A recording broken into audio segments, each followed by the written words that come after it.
ஐயா, மனுஷன் இன்னைக்கு உருப்படாம போறான்னா ரெண்டே விஷயம்தான். வாயிற நல்ல வார்த்தையே உனக்கு வராது.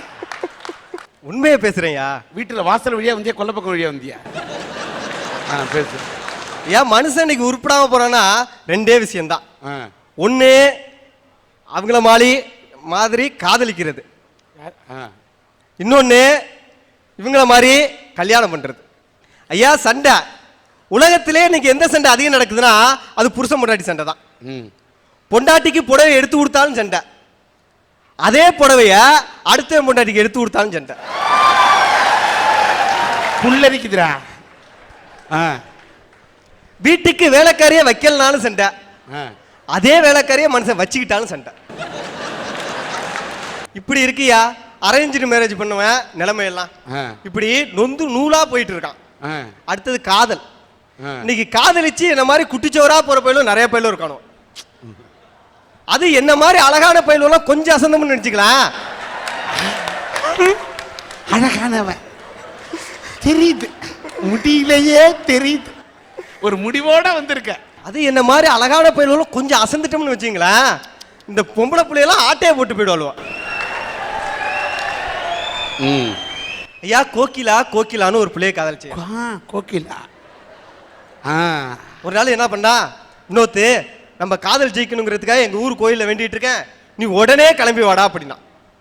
ஐயா, நீங்க கேட்டாலும் கேளுங்க, நான் 12வது பரீட்சையில பாஸ் ஆகணும்னு கூட சாமி கிட்ட வேண்டிட்டு கோயிலுக்கு போனதில்லை. நீ போக மாட்டேன்னு நீ மூஞ்சிலே தெரியுதுடா. நீ படிக்கிறதுக்காக அலைகிறவங்களடா, சைட் அடிக்கிறதுக்காக அலைகிறவன் தெரியுதுடா. ஆனா என் காதல்ல நான் பெயிலா போயிடக்கூடாதுங்கிற ஒரே காரணத்தினால 4 கிலோமீட்டர் கோயில நடந்தே போனையா. என்ன கோயில பார்த்தோன்னே ஆளு சொன்னா, வினோத்து, நான் ஆசையா போட்டிருந்த மோதிரம் இந்த கோயில் உண்டியல் உள்ள விழுந்துட்டா, நீ தாண்டா செல்லம் எடுத்து கொடுக்கணும் அப்படின்னா. இந்த செல்லம்னு சொன்னா பாத்தியலா, அப்ப செத்து அசந்து கோயில் உண்டியல உடைக்க உட்காந்துட்டியா. அவ சொன்னது செல்லம், நீ விழுந்தது பள்ளம். உண்டியல் உடைக்க உட்காந்துட்டியா. ஊருகாரனெல்லாம் பார்த்துட்டு உண்டியல் திருட்டு வந்துட்டான்ட்டு என்ன உரின்னு உரிச்சுட்டானோ ஐயா. நீங்களே சொல்லுங்கய்யா, என்ன பார்த்தா திருட்டு விளையாட்டம் தெரியுதா? நீ பலே திருட ஐயா, உரின்னு உரிச்சு விட்டானோயா. பக்கத்துல தானே நின்றான்.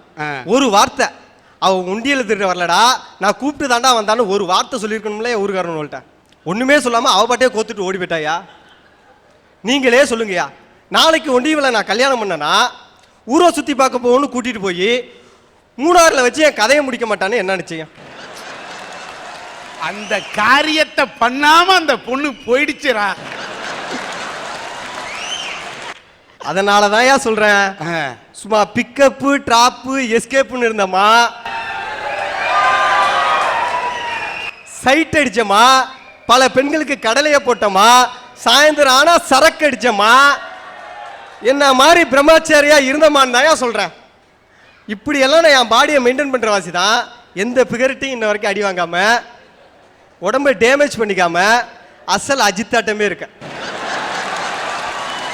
அஜித் அது தலை, இந்த வினோத்தினி தரு தலை. போன மாசம் தான் என் ஃப்ரெண்டு கையால நொங்கு வாங்கினோம். ஓ, அந்த சப்ப பிகரா?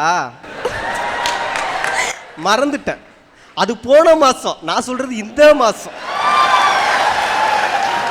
18லேருந்து 21 வயசு வரைக்கும் அறியாத வயசு, 21லேருந்து 25 புரியாத வயசு, 25 வயசுக்கு மேலதான் பக்குவப்பட ஆரம்பிக்கிற வயசு. அப்படி இருக்கும்போது அப்படி யார் சொன்னா? அப்படி இருக்கும்போது அறியாத வயசுல செய்யற காதலும் புரியாத வயசுல செய்யற காதல் திருமணமும் எப்படி சார் நிலைச்சு நிற்கும்? கவர்மெண்டே போட்டிருக்காங்க கமிட்டியை போட்டு ஆராய்ச்சி பண்ணி, ஆண்களுக்கு கல்யாணம் பண்றதுக்கு 21 வயசுனும் பெண்களுக்கு கல்யாணம் பண்றதுக்கு 18 வயசுனும். அது தெரியாம இவங்க 30-40 வயசுல கல்யாணம் பண்ணி வைப்பாங்களாம். நாங்க எங்க அப்பா பேச்சை கேட்டுன்னு வீட்டிலே இருக்கணுமா. ஐயா, இன்னைக்கு இந்த காலத்து இளைஞர்கள்லாம் டைமை சேவ் பண்ண பாக்குறாங்கய்யா. இதெல்லாம் அப்பா அம்மா பேச்ச கேட்கிற பிள்ளைங்க பத்தி யோசிக்க வேண்டிய விஷயம். நீ எதுக்கு அதெல்லாம் யோசி? 50 வயசு அனுபவத்துல அம்மா அப்பா பார்த்து பார்த்து செஞ்சு வைக்கிற நிச்சய திருமணத்திலேயே அங்கங்க பிரச்சனை வரும்போது பக்குவப்படாத வயசுல செய்யற காதல் திருமணத்துல எங்கயா சந்தோஷம் இருக்க போகுது?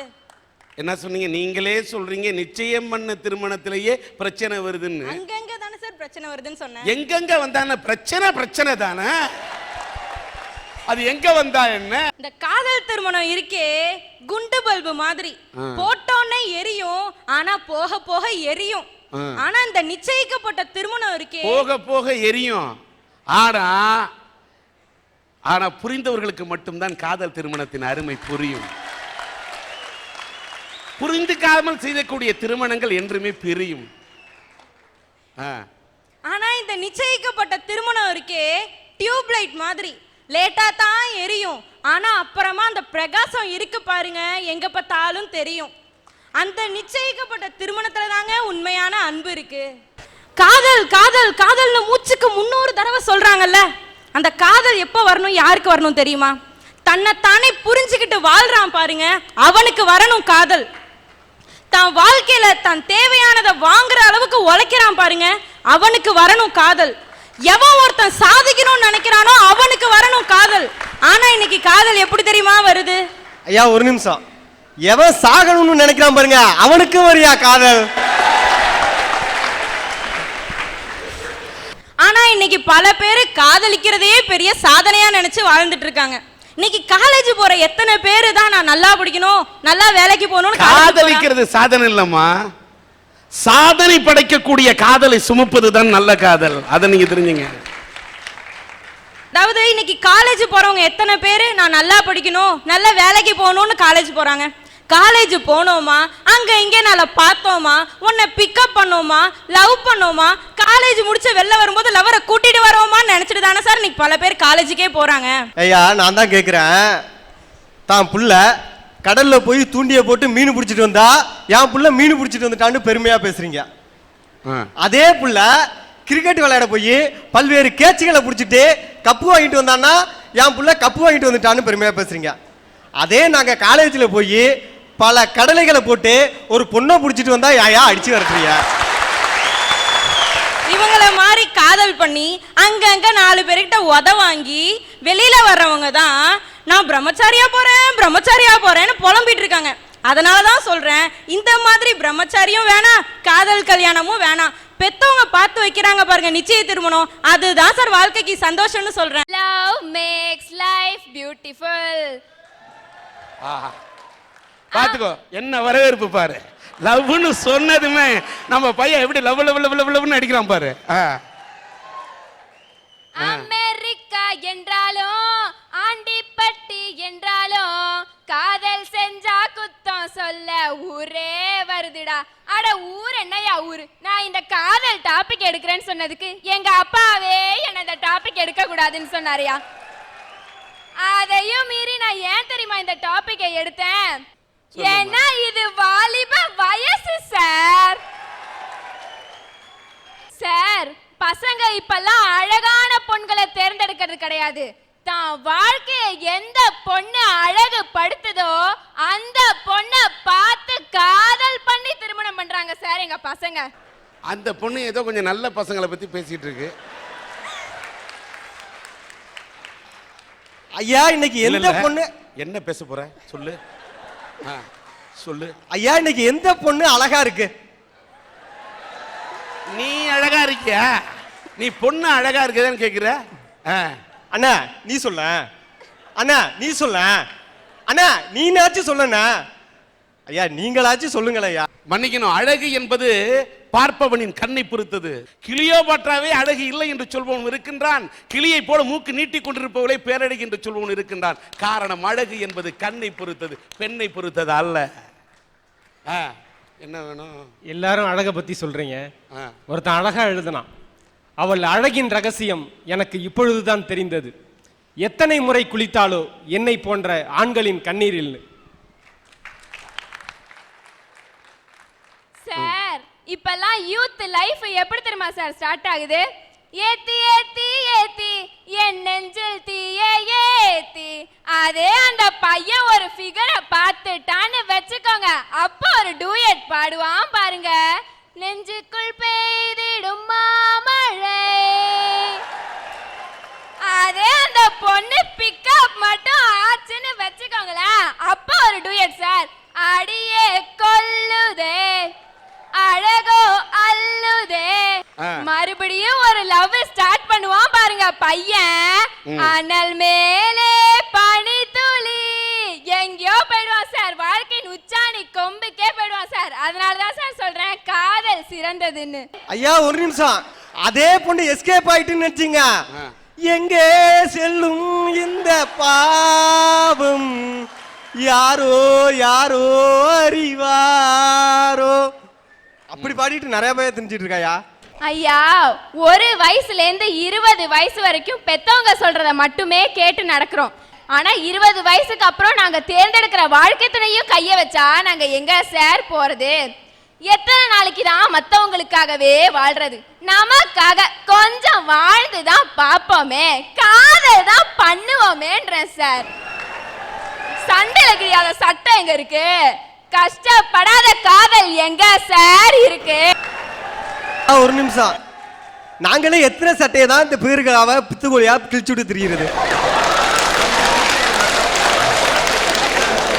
கஷ்டங்கிறது காதலுக்கு இஷ்டம் சார். சறுக்கி விடுற பாதைய கூட வெற்றி படியா மாத்தும் சார் எங்க காதல். காதலுங்கிறது விரும்பிய மனசை தேடி அடைகிற பயணம்.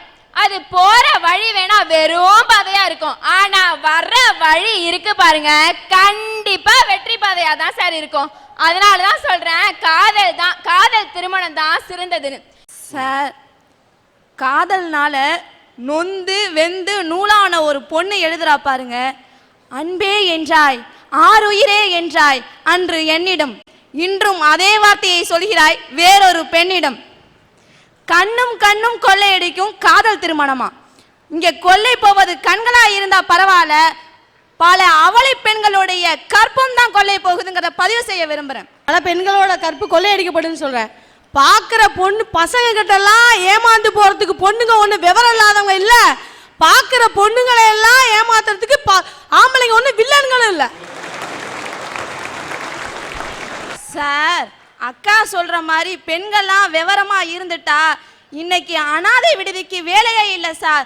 ஒவ்வொரு குழந்தைக்கும் பின்னாடியும் ஒரு சோக காதல் கதை இருக்குதுங்கிறத நான் பதிவு செய்ய விரும்புறேன். நிச்சயிக்கப்பட்ட திருமணம் இருக்குதே, அதுல முன்னாலேயும் சந்தோஷம் பின்னாலேயும் சந்தோஷம். எங்க அம்மா வந்து சொல்லுவாங்க, அம்மாடி உன்னை இன்னைக்கு சாயந்தரம் மாப்பிள்ளை வீட்டிலேருந்து பொண்ணு பார்க்க வராங்கம்மான்ட்டு. அப்போ என் முகத்தில் அப்படியே லைட்டாக அப்படியே வெக்கத்தோட ஒரு ஸ்மைல் வரும் பாருங்க. அந்த சந்தோஷம் உங்க காதல் திருமணத்துல இல்லை. நானே என் நண்பனோட பொண்ணு பார்க்க போனையா, என் நண்பனுக்கு அங்கே இருந்து பொண்ணு வந்துச்சியா. என் ஃப்ரெண்டு உடனே சொன்னா, உடனே ஒரே சிரிப்பா சிரிச்சான். நான் உடனே சந்தேகத்தில் கேட்டேன், ஏன்டா மாப்பிள்ள பொண்ணு வர சந்தோஷத்தில் சிரிக்கிறியாடா அப்படின்னு. அதுக்கு உடனே அவன் சொன்னா, நீ ஒரு இளவெடுத்தோண்டா, வள்ளுவர் தான் சொல்லியிருக்காரு துன்பம் ஒரு வேலையில சிரிக்கணும்னு, அதான்டா நான் சிரிச்சிட்டு இருக்கேன் அப்படின்ட்டாயா. நான் கூட சிரிக்கிறேன் வித்யா. எனக்கு துன்பம் எந்த வரையில் வந்திருக்கு தெரியுமா? ஒரு ரூபத்தில் வந்திருக்கு.